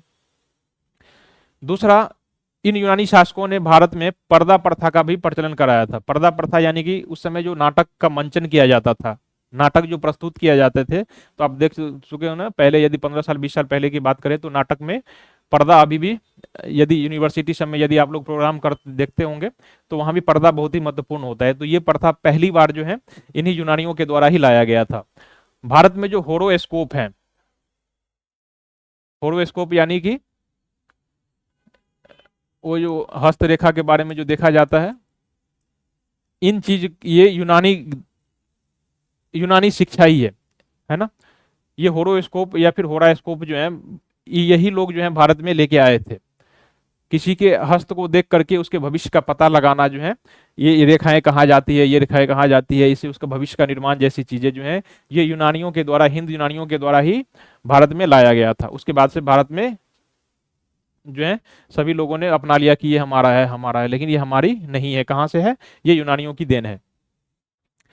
प्रशासनिक व्यवस्था में भी इसकी एक देन है। हिंद यूनानी शासकों ने भारत में गवर्नरशिप प्रणाली की शुरुआत की थी। हमने गवर्नरशिप प्रणाली और भारत के जो मौर्य शासक थे, इन दोनों के बीच में हमने अंतर बता दिया था। अभी वर्तमान में क्या होता है, जैसे कि केंद्र में एक सरकार है हमारी, केंद्रीय सरकार, और राज्य में जितने सारे सरकार हैं, वो सरकार तो है, देखने में तो लग रहा है कि वो स्वायत्त है, लेकिन है क्या वास्तव में, वो केंद्रीय सत्ता से जुड़ा हुआ है। बिना केंद्र की सत्ता के वो कुछ भी नहीं कर सकता, है ना। तो ये वर्तमान में शासन जो प्रणाली है, ये मौर्य के समान है, केंद्रीकृत प्रणाली कहा जाता है इसे। ठीक है। लेकिन ये विकेंद्रीकृत प्रणाली है, गवर्नरशिप, जैसे कि सातवाहन काल में हमने देखा था, जितने सारे सामंत थे उस समय के, सारी अपने आपों में, गुप्त काल में क्या था, विकेंद्रीकृत प्रणाली थी, सभी अपने आप में क्या था, स्वतंत्र था, राजा के साथ कोई जिम्मेदारी नहीं होती थी। कभी कभार युद्ध में यदि राजा को सेना की जरूरत पड़ भी जाए तो उस समय उससे सहयोग मांगना पड़ता था कि उस सहयोग के बदले हम तुम्हें कुछ रकम देंगे या फिर हो सकता है कोई अन्य आर्थिक मदद देंगे, लेकिन वो सहयोग जबरदस्ती नहीं होता था। जैसे कि यदि केंद्र सरकार को अभी वर्तमान में कुछ यदि राज्यों से मदद लेना पड़े तो राज्यों से अनुरोध नहीं करेगा, सीधे बोलेगा तुम हमें दो, क्योंकि ये इसका अधिकार है ना, अधिकृत अधीन है। तो यही दोनों में अंतर था, ये इसके विकेंद्रीकृत प्रणाली पर आधारित थी। तो ये इसका दुर्गुण कहिए या फिर अवगुण कहिए, इन लोगों ने भारत को गवर्नरशिप प्रणाली प्रदान किया था। इन लोगों ने साइंस और टेक्नोलॉजी के क्षेत्र में भी भारत को बहुत कुछ दिया था। धातु विज्ञान के क्षेत्र में हम देख चुके हैं कि धातु विज्ञान जैसे कि मुद्रा ढालने की जो प्रणाली है, ये इन्हीं लोगों ने हमें दिया था। इससे पहले हमारी जो सिक्काएं थी उस पर क्या किया जाता था, आघात करके उस पर चित्र बनाए जाते थे। इन लोगों ने चिकित्सा के क्षेत्र में भी बहुत कुछ दिया था। यूनानी चिकित्सा पद्धति आज भी फेमस है, आज भी भारत में आयुर्वेद के साथ साथ यूनानी चिकित्सा जो होम्योपैथी वगैरह सब जो है, उससे पहले यूनानी चिकित्सा प्रणाली ये इन्हीं लोगों की देन है। खगोल विज्ञान के क्षेत्र में जो है ज्योतिष विज्ञान, ये इन्हीं लोगों की देन है। अभी हमने देखा ना, ज्योतिष हाथ की रेखा को देख करके उसके ज्योतिष पता लगाना, ये इन्हीं लोगों की देन है। इससे पहले भारत में ये सब नहीं होता था, ठीक है। पत्थर तराशने जैसे और इत्र निर्माण जैसी जो गतिविधियां हैं, ये सभी यूनानियों की ही देन है। भारत में इससे पहले इत्र निर्माण भी नहीं होता था, ये सब इन्हीं के लोगों की देन है। पत्थर तराशने वाली चीज जो है ये इन्हीं की देन है।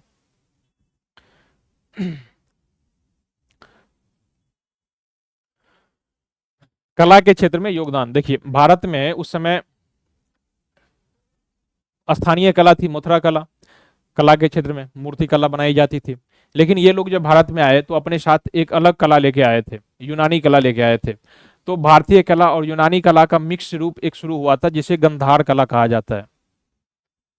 गंधार कला जो है, इसमें यूनानी कला के साथ साथ भारतीय कला दोनों का मिश्रण है ना। तो ये गंधार कला जो है किसकी देन है, ये हिंदू यूनानियों की ही, हिंदू यूनानी शासकों की ही देन है। जब वो भारत में आए थे तो अपने साथ गंधार कला लेके आए थे, और भारत में जो पहले से भारतीय शैली विद्यमान थी, इन दोनों को मिला करके एक नई शैली क्रिएट हो गई थी। तो ये मूर्ति कला के युद्ध में किया जाता है। इसे ग्रीको बौद्ध कला भी कहा जाता है। पहली बार भगवान बुद्ध को मानव के रूप में दर्शाने की जो कोशिश की थी, ये इन्हीं लोगों ने की थी, हिंदू यूनानी शासकों ने ही। इन काल की जो मूर्तियां हैं, इसमें शरीर को मांसल दिखाया गया है, यूनानी शैली की पोशाकें पहने दिखाई गई है, दाढ़ी मूछों वाले चेहरे को दिखाया गया है ना। आप चाइना में जाओगे तो चाइना की मूर्तियों को वहां के लोगों जैसे दिखाया जाए, भले ही वो भगवान बुद्ध की ही चित्र क्यों ना बनाए, आंखें वो खींची खींची जो आंखें आपको दिखाई देती है, तो वो भगवान बुद्ध की मूर्तियां अपने शैली में बनाएगा, ना कि हमारी शैली में कि भगवान ऐसे थे, है ना। तो ऐसे ही जब यूनानी आए ना, तो यूनानी शैली में भारतीय पोशाकें पहना के भारतीय जो भगवान है, भारत के भगवान जो है महात्मा बुद्ध, इनको दिखाया गया था। इस काल की जो प्रमुख कला के केंद्र थे वो तक्षशिला, पेशावर, बैक्टीरिया, बामियान, हद्दा और बैग्राम, ये कश्मीर में स्थित हैं। ये सभी गंधार कला के प्रमुख केंद्र थे, यहाँ पर मूर्तियां बनाई जाती थी, और ये सभी इसके राज्य के अधीन थे, ठीक है, हिंदू यूनानी के अधीन थे। इस काल की कलात्मक विशेषता ये है कि इस काल के जितने सारी मूर्तियां वगैरह बनाई गई थी, ये सभी ग्रे बलुआ पत्थर से बनाए गए थे। और हमारे इधर जो है उत्तर भारत में जो आप देखते हो मूर्तियां बनाई जाती हैं, वो लाल बलुआ पत्थर के होते हैं, ये ग्रे बलुआ पत्थर के बनाए जाते थे। रोमन शैली में वस्त्र पहनाए जाते थे। मानव रूपी देवी जो है देवी देवताओं की भी चित्र भी बनाए जाते थे। मूर्तियों में प्राकृतता और भावपूर्ण चेहरे, ये सभी इस काल के गंधार कला शैली की विशेषताएं हैं। अब हमारा जो है हिंदू यूनानी का बाद समाप्त हो गया। हमने बताया था कि हिंदू यूनानी के बाद हम पढ़ेंगे, हिंदू यूनानी के बाद हमारा होगा शक, उसके बाद होगा पल्लव, और उसके बाद कुषाण। तो हम लोगों ने पहला जो है हिंद यूनानी देख लिया है। अब हम लोग शक जो है शक राजवंश के बारे में पढ़ने वाले हैं। इस सब के बारे में थोड़ा थोड़ा पढ़ना है, लेकिन इंपॉर्टेंट है सभी कुछ पढ़ना, है ना। एग्जाम में बहुत सारे प्रश्न मौर्योत्तर काल से भी आते रहते हैं, तो ये इसलिए भी जानना जरूरी है। कई बार ना मैं वो जो है क्रम अनुसार सजाने के लिए भी दे दिया जाता है कि किस राजवंश की स्थापना किस क्रम में हुई थी, तो ये भी आप याद रखिएगा, इसलिए भी याद रखिएगा शक राजवंश, ठीक है। शक, इसे शक लोग या फिर शकस भी कहा जाता है। ये मध्य एशिया यानी कि ईरान से ये आए हुए थे, तुर्किश ईरानी समूह के ग्रुप के थे ये लोग, ठीक है। इन्होंने दूसरी सदी ईसा पूर्व से लेकर के तीसरी सदी ईसवी तक, यानी कि ये 200 बीसी के आसपास आए और 300 ईस्वी तक इन लोगों ने भारत पर शासन किया था, ठीक है। उनकी विभिन्न शाखाओं ने भारत के अलग अलग क्षेत्रों में, इनकी भी शाखाएं बटी हुई थी क्षत्र प्रणाली। इनकी शाखाएं थी पश्चिमी शक, पूर्वी शक और आंध्र गुप्त शाखाएं। तो भारत की 3 शाखाएं थी इन लोगों की। इन लोगों ने भारत के गुजरात इलाके, महाराष्ट्र, राजस्थान, पंजाब, सिंध और अफगानिस्तान के साथ साथ पाकिस्तान के कुछ हिस्सों में इनकी अलग अलग शाखाओं ने शासन किया था। इसकी जो सबसे प्रमुख शासक था वो था राजा मोग, अथवा मोगल्ला भी कहा जाता है अंग्रेजी में, ठीक है। राजा मोग ये इसी शक वंश का शासक था और बहुत ही शक्तिशाली शासक था। इन लोगों ने सुनहरे और चांदी रंग के जो है, चांदी कलर के, चांदी के सिक्के जारी किए थे। इस सिक्के पर जो है राजा के चित्र के साथ साथ ग्रीक और जो है प्राकृत लिपि में उसके नाम भी लिखे रहते थे, ठीक है। तो आप देख सकते हो कि यहाँ पर भी उन लोगों ने धार्मिक सहिष्णुता का परिचय दिया था। एक तरफ उन लोगों ने अपनी जो उसकी भाषा थी ग्रीक भाषा, यानी कि यूनानी भाषा, उसका भी प्रयोग किया था, और भारत की जो भाषा थी प्राकृत भाषा, उसको भी सिक्कों पर दिखाने की कोशिश की, ताकि कि सामंजस्य स्थापित किया जा सके, सामंजस्य बना रहे, ठीक है। ये लोग बौद्ध धर्म के भी संरक्षक थे, ठीक है। इन्होंने हेराक्लियस जैसे यूनानी देवताओं की, ये हेराक्लियस एक यूनानी देवता है, ठीक है, उसी के तर्ज पर भगवान बुद्ध की प्रतिमा बनाने की शुरू कर दी थी भारत में। जैसे कि बाद के जो उस समय के अपोलो, हेराक्लियस जैसे जो देवता हैं वो यूनानी देवता हैं, तो भगवान बुद्ध की जो मूर्ति है वो भी उन्हीं के जैसे बनाने लगे थे, जैसे कि मांसल शरीर और उनके जैसे आंख, जो कपड़े हैं वो सभी उसके जैसे बनाने लगे थे, अपने देवता की तरह। कई सारे ग्रंथों और पुराणों में ये लिखी गई है कि उसे, यानी कि शक को आक्रांता और विदेशी शासक बताया गया है। तो इसके जानकारी के स्रोत भी हैं बहुत सारे पुराने ग्रंथों में, बहुत सारे पुराण में शक को क्या बताया गया है, आक्रांता, यानी कि भारत पर आक्रमण करने वाला, और उसे विदेशी शासक बताया गया है। शक जो है सातवाहन शासकों के लिए एक बड़ा खतरा था, क्योंकि अक्सर इनके साथ जो है युद्ध होते रहता था, क्योंकि आप देख रहे हो ना, ये पश्चिम में महाराष्ट्र, राजस्थान और गुजरात में अपना शासन स्थापित किए हुए थे, और सातवाहन जो है मध्य भारत में शासन कर रहा था। तो दोनों के आपस में टकराव होना वाजिब है, तो इन लोगों के पास खतरा था। सातवाहन शासक गौतमीपुत्र सातकर्णी ने क्या किया था, शक शासक को हरा दिया था और लगभग उनको नाश करने की कगार पर पहुंचा दिया था। तो आप देख सकते हो कि सातवाहन शासक गौतमीपुत्र सातकर्णी के साथ उनका टकराव भी हुआ था। ये हमारा शक शासक था, हमारा छोटा ही चैप्टर था। तो इस तरह से शक वंश समाप्त हो गया। शक वंश के बाद आ जाता है पार्थियन अथवा पल्लव शासक, और पल्लव के बाद हो जाता है कुषाण। तो एक कुषाण बचा हुआ है और हम लोग अभी कर रहे हैं पार्थियन यानी कि पल्लव, ठीक है। इस काल की जानकारी का जो सबसे मेन सोर्स है वो है एरिथ्रियन ऑफ द पेरिप्लस है, या फिर Periplus of the Erythraean Sea, Periplus of the Erythraean Sea. इसके लेखक अज्ञात है, हमने बता दिया है अभी कि इसके लेखक कौन है, इसके बारे में जानकारी नहीं दी गई है।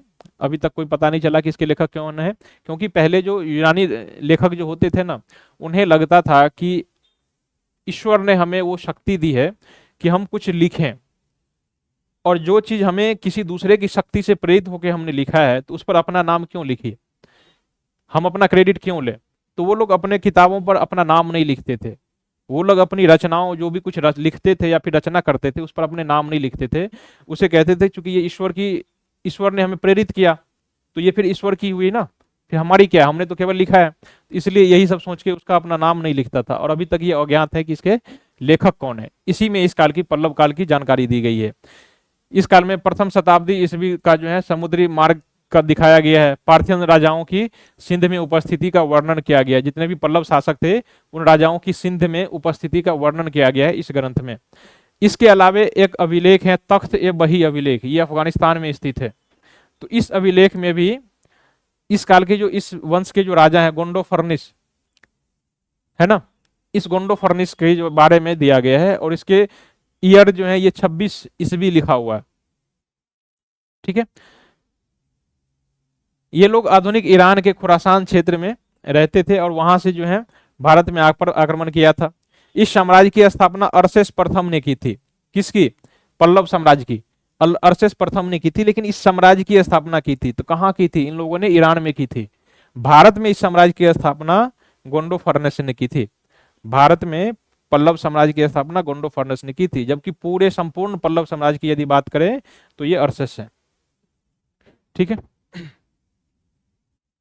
इसकी राजधानी जो है, प्रारंभिक राजधानी तक्षशिला थी, लेकिन बाद में इन्होंने अपनी राजधानी को काबुल और पेशावर में ट्रांसफर कर लिया था।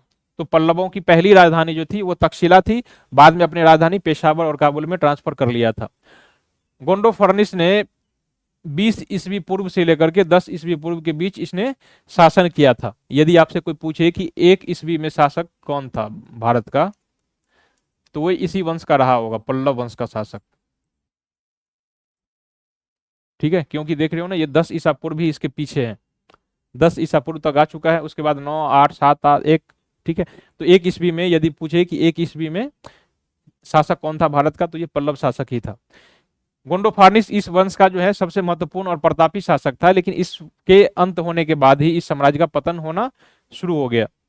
इसके उत्तराधिकारी शासक जो है गोंडोफार्निस 2, फिर 3, है ना, ऐसे 4 करके ये शासक आते गया था। कुषाणों के अधीन उत्तरी भारत का अधिकांश हिस्सा कुषाणों ने इससे जीत लिया था, और इस वंश के बाद जो है गोंडोफर्निस के बाद आप धीरे धीरे कमजोर शासक आए, तो 3-4 शासक की स्थापना के बाद जो आप देख रहे हो कि कुषाणों ने इसके जो है साम्राज्य को हड़प लिया, और उसके बाद कुषाण वंश की स्थापना कर ली थी। इन लोगों ने भी प्रारंभ में बौद्ध धर्म को समर्थन जो है, इन लोगों ने समर्थन देने का कोई स्पष्ट प्रमाण नहीं है पहले प्रारंभ में, लेकिन बाद में इन लोगों ने देने की कोशिश की थी। बौद्ध धर्म के बहुत सारे जो प्रतीक चिन्ह हैं, इन चीजों इसके सिक्कों में अनुपस्थित देखने को मिलता है। इसके जो है जितने भारत में विदेशी आक्रमणकारी आए, आप देखते हो ना कि प्रारंभ में हिंद यूनानी आए थे, शक आए थे, सभी ने बौद्ध धर्म को समर्थन दिया था, लेकिन इन शासकों ने क्या किया था, इन शासकों का कोई प्रमाण नहीं मिलता है। तो फिर इतिहासकारों ने अनुमान लगाया कि ये शायद इतिहास का पहला ऐसा धर्म होगा, ये वंश है पल्लव वंश, जिन्होंने अपने धर्म को, स्वयं के धर्म को बनाए रखा है। यानी कि ये लोग ईरानी थे, और ईरान में उस समय पारसी धर्म था, तो अपने पारसी धर्म को ही बनाए रखा भारत में आकर के ही। इन लोगों ने अपने धर्म को चेंज नहीं किया यहाँ आकर के। तो यही भारत में पारसी धर्म जो है बाद में आके अभी तक जो है वर्तमान में इसी के वंश हैं। अभी वर्तमान में भारत के पश्चिम में जो देखते हो, ये इसी के वंशज हैं। अपने पारसी धर्म को बनाए रखा था, और गोंडी फर्नेस के बाद के जो शासनकाल थे, इसमें शिव के सिक्के देखने को भी मिला है, जिसे हिंदू धर्म को अपनाने की क्रिया देखने को मिलती है। लेकिन लोगों ने बौद्ध धर्म को नहीं अपनाया। इसने हिंदू धर्म को तो अपना लिया था बाद में, लेकिन ये हिंदू धर्म को अपनाया, बौद्ध धर्म को नहीं अपनाया था। ठीक है, सिरकप एक जगह है जो कि वही अफगानिस्तान के इलाके में पड़ता है। यहाँ से गंधार कला की बहुत सारी मूर्तियां भी प्राप्त हुई है जो इसी काल से संबंधित है। इन लोगों ने हेलेनिस्टिक देवताओं और फिर गंधार भक्तों की भी मूर्तियां पाई गई है इस काल में। पल्लव शासकों ने रेशम मार्ग पर भारत पर नियंत्रण कर लिया था, तो इससे इसके व्यापार भी होते थे काफी, क्योंकि ये जो रेशम मार्ग है, सिल्क रूट, ये रोमन साम्राज्य को जोड़ता था, तो यहाँ से बहुत सारे टैक्स वसूल करता था ये लोग। तो ये हमारा था। अब हमारा जो है अगला, पल्लव के बाद कुषाण वंश, इसे इंडो सौरसैनिक वंश भी कहा जाता है, और ये हमारा आज का अंतिम वंश है। ठीक है, कुषाण वंश ये 3री-4वीं शताब्दी ईस्वी के आसपास भारत में उभरा था। आर्देशर प्रथम इस वंश का अंतिम शासक था। धार्मिक जीवन, इस वंश का जो ये प्रमुख शासक कनिष्क था, तो ये आप याद रखिएगा। लेकिन इसके संस्थापक जो है आर्देशर प्रथम, आर्देशर प्रथम इस वंश के संस्थापक थे, लेकिन इस वंश का जो सबसे प्रतापी शासक था ये कनिष्क था, ये सबसे महत्वपूर्ण शासक था। ठीक है, इसका धर्म भी इन्होंने पारसी धर्म को अपना रखा था। अपने सिक्कों पर इसने अग्निवेदी का चित्र और बहुत सारे ये भी दिया था।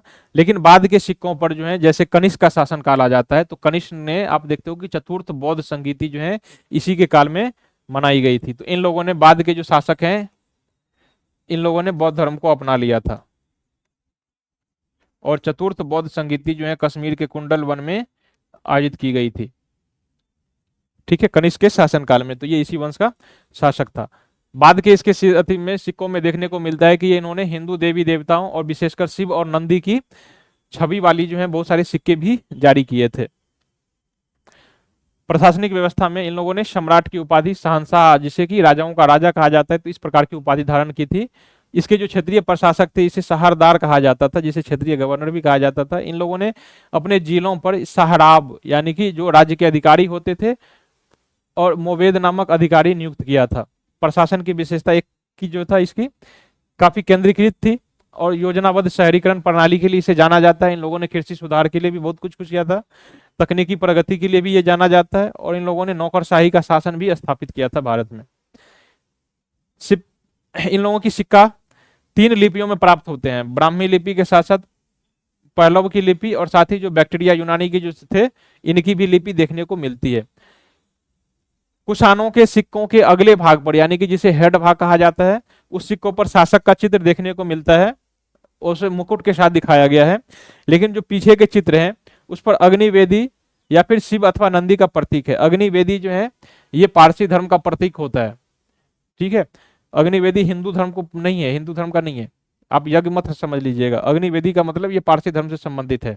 तो इनके जो पुराने शासक थे, इनके जो संस्थापक वगैरह थे, ये लोग अपने पारसी धर्म को बनाए रखा था भारत में आगे। लेकिन बाद के जो कुषाण थे, है ना, कनिष्क जैसे शासक, तो कनिष्क के बाद जब इन्होंने बौद्ध धर्म को स्वीकार कर लिया था तो बाद में उन्होंने बौद्ध धर्म या फिर शिव और नंदी जैसे चित्र भी उन लोगों ने बनाने स्वीकार जो है शुरू कर दिए थे। इन लोगों ने सोने के साथ साथ रजत और चांदी के जो है तांबे के सिक्के भी जारी किए थे। तांबे के सिक्के स्थानीय जनता के द्वारा प्रयोग किया जाता था और इस सबके आय का सबसे बड़ा साधन था रेशम मार का व्यापार। भाषा और लिपि, इन लोगों ने मध्य फारसी भाषा का उपयोग किया था जिसे पहले भी लिपि में लिखा गया था। बहुत सारे जो है बौद्ध धर्म के केंद्र थे इस समय, ये सभी विदेश में स्थित है। यहाँ पर ब्राह्मी और खरोष्टी लिपियों का प्रमुख किया जाता था। ये सभी जो टर्मेज, फयाज और टेपे ये सभी स्थल हैं, ये इस काल के प्रमुख व्यापारी केंद्र हुआ करते थे इसके साम्राज्य के। लेकिन ये भारत से बाहर यानी कि अफगानिस्तान के एरिया में स्थित है। इसकी विरासत यानी कि भारतीयों के बारे में देन क्या है, तो इनकी देन है पारसी धर्म या फिर समुदाय। भारत में आने के बाद ये इनका पारसी धर्म लेके आया था। जो अभी वर्तमान में जो आप देखते जितने भारत में पारसी धर्म देखते हो, ये सारे इन्हीं के वंशज हैं। तो कुल मिला के आज जो हमारा आपने देखा था कि मौर्योत्तर काल में थोड़ा थोड़ा हमने पढ़ा था, इतना ही पढ़ना है, इसके बारे में ज़्यादा जरूरी नहीं है। और बाकी कुछ यदि बच रह गया हो तो हम लोग PYQ में देख लेंगे उसे। हमने आज के सेशन में क्या क्या पढ़ा था, हमने देखा था कि मौर्य साम्राज्य की स्थापना के बाद शुंग वंश की स्थापना हुई थी। मौर्य साम्राज्य की स्थापना के बाद हमने देखा शुंग वंश की स्थापना हुई। शुंग वंश के बाद कण्व वंश की स्थापना हुई थी और कण्व वंश के बाद जो है सातवाहन वंश की स्थापना हुई थी। और इन्हीं के पैरेलल, ऐसा नहीं है कि इस वंश के बाद इसकी स्थापना हुई थी, इसी के पैरेलल ये शासन कर रहे थे। सबसे पहले जो है हिंद यूनानी आए थे, हिंद यूनानी लोग शासन कर रहे थे। उसके बाद आए थे शक या फिर शकारी लोग जिसे कहा जाता है। उसके बाद आए थे पहलव और अंत में फिर कुषाण, ठीक है। तो हमने देखा कि मौर्य साम्राज्य जो इस तरह था, एक केंद्रीकृत व्यवस्था थी। इसके विघटन के बाद ये इस तरह अलग अलग बहुत सारे कई सारे राजवंशों या फिर राज्यों में बट गया था। मौर्य साम्राज्य विघटन के बाद कई सारे राज्य साम्राज्य में बट गया था। इसी राज साम्राज्य में इतने सारे राजवंश की स्थापना हुई थी। साम्राज्य बहुत सारे थे, इस साम्राज्य में छोटे छोटे बहुत सारे साम्राज्यों की स्थापना हुई थी, लेकिन इसमें मेन ये 7 था। इस वंश की स्थापना हो गई थी। अब इसके समाप्त को करके जो है जब गुप्त वंश आया तो फिर से एक केंद्रीकृत सत्ता की स्थापना हो गई थी। इन सभी को जीत करके एक केंद्रीकृत सत्ता की स्थापना हो गई थी जिसे गुप्त साम्राज्य कहा जाता है। तो कल के चैप्टर में पढ़ोगे आप कि जितने सारे ये छोटे छोटे साम्राज्य थे इन सभी का अंत हो जाता है और एक गुप्त साम्राज्य की स्थापना हो जाती है, ठीक है। तो आप देखा ना इसमें कि मौर्य साम्राज्य का विघटन हुआ, मौर्य साम्राज्य का विघटन हुआ और साम्राज्य के विघटन होने के बाद इतने सारे राजवंश स्थापना हुए और फिर से इन सभी को समाप्त करके ये गुप्त साम्राज्य की स्थापना हो जाती है। तो ये बीच का संक्रमण काल है। ये एक तरफ मौर्य साम्राज्य का अंत हो जाता है और दूसरे साम्राज्य का शुरू हो जाता है। तो दोनों साम्राज्य के अंत और शुरू होने के बीच की जो काल है इसी को मौर्योत्तर काल यानी कि संक्रमण काल कहा जाता है। इसमें बहुत सारे वंश स्थापित होते हैं, नाश होते हैं और बहुत सारे विदेशी वंश हैं। तो इसके नाम को याद रखना भी काफी जटिल वाला काम है। तो जब आप इस चैप्टर को पढ़ोगे तो काफी सावधानी से पढ़ोगे क्योंकि ये काफी भूलने वाला समय है। जब आप मौर्य साम्राज्य पढ़ोगे तो ये सभी देसी राजा हैं। इस सभी शासकों के नाम याद रखना काफी आसान है। गुप्त शासकों के नाम भी याद रखना, समुद्रगुप्त, गुप्त, इस सब का, चंद्रगुप्त, इस सब के नाम याद रखना आसान है। लेकिन इन शासकों के नाम याद रखना थोड़ा जटिल है, तो इसको सावधान से पढ़िएगा जब भी कोई ट्रांजिशन फेज आता है। जब एक साम्राज्य का विघटन होता है और कोई दूसरा बड़ा साम्राज्य स्थापित होता है, तो बीच का जो ट्रांजिशन फेज है ना, काफी आपके लिए एक बर्डन हो जाएगा। वहां पर फैक्टर बहुत ज्यादा हो जाते हैं, सभी के राज्य, सभी के राजधानी, ऊपर से देख रहे हो ना यहाँ पर, एक साम्राज्य अपने उसके पूर्व के सेनापति की हत्या कर देता है, फिर अपने साम्राज्य की स्थापना कर देता है, फिर इसकी हत्या वो करता है, उसकी हत्या करके ये करता है ना। तो इस तरह एक वंश की समाप्त करके दूसरे वंश की स्थापना, काफी कुछ यहाँ पर आप देख रहे हो कि औच पौच की स्थिति उत्पन्न हो जाती है काफी कुछ। ठीक है, तो यहाँ पर काफी सावधानी पूर्वक इसको पढ़ लीजिएगा, मौर्योत्तर काल। हम लोग कल के सेशन में जो है गुप्त साम्राज्य के बारे में पढ़ेंगे। तो फिर सभी को धन्यवाद और मिलते हैं अगले सेशन में। जय हिंद दोस्तों।